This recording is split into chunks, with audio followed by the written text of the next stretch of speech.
Welcome to The Explainer. Today, we're going to pull back the curtain on a process that affects millions of people, but let's be honest, often feels like a total black box. How government salaries actually get from the budget to your bank account. I mean, it's a fair question, right? Especially when payments get delayed. So we are going to follow a single teacher's salary on its pretty incredible journey, from just one line of data all the way to that notification you love to see on your phone. You might think our salary story kicks off in some huge, central government office. But actually, nope. It all starts at the local level. We're talking about the school and the county HR department. This right here is ground zero. It's where all the details for every single teacher, their basic pay, any allowances, all the deductions, and of course, any changes like new hires or promotions, get pulled together into one massive monthly payroll file. Okay, so once that huge file is locked and loaded, it gets uploaded and synced with IFMIS. That's the Integrated Financial Management Information System. The easiest way to think about it is like the government's central financial nervous system. The second that data hits IFMS, it's officially left the local level. The next phase is about to begin.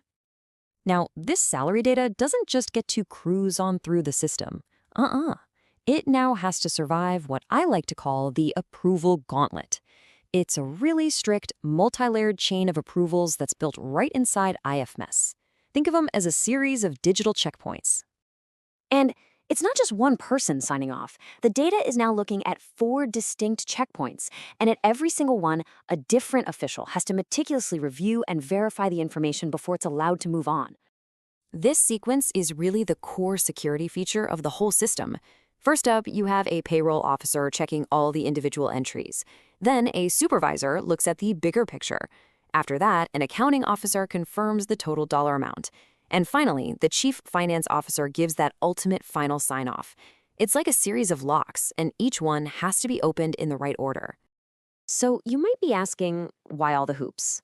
Well, this whole gauntlet isn't just bureaucracy for the sake of it. It's actually a super powerful security measure. It's designed to protect public money by catching everything from simple typos to, major fraud like ghost workers. Okay, so our teacher's salary data has passed all the internal checks, it's survived the gauntlet, now it reaches the climax of its journey, the request for the actual money to be released. Right after that final approval, IFMIS automatically shoots a payment request straight to the National Treasury. And this request is basically asking for money to be drawn from the nation's main wallet, the Government Consolidated Fund. Now, this is a simple but absolutely vital check. The folks at the Treasury get the request, and they confirm that the money to cover the entire payroll is actually sitting there in the government's main account. And once they give the thumbs up, the payment gets released electronically, right through IFMIS. This is the moment. This is what everyone pictures when they think of someone pressing the button. But here's the cool part. It's not really a single person performing one big dramatic act. That button is really just the final automated step in this long, super controlled process that we've been following this whole time. So the funds are officially approved, they're released from the Treasury, but our teacher's salary isn't home just yet. There's one final leg to this journey. This is where IFMIS talks directly to the banking system. It transfers that approved payroll file, and the big lump sum of money moves from the central government account and gets automatically routed to all the different commercial banks where the teachers have their accounts. And at this final step, the individual banks get the money and they credit each teacher's account. This is what triggers that familiar and, let's be real, often relieving mobile notification. The journey is finally complete.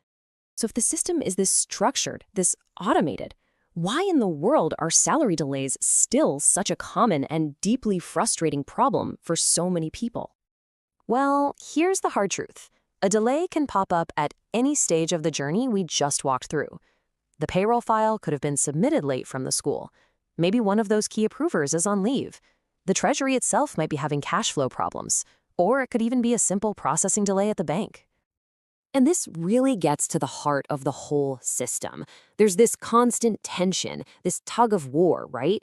Every single check and approval layer is there to protect public money from fraud and mistakes, but every single one of those layers also introduces another potential point of delay. It's a nonstop trade-off between security and speed.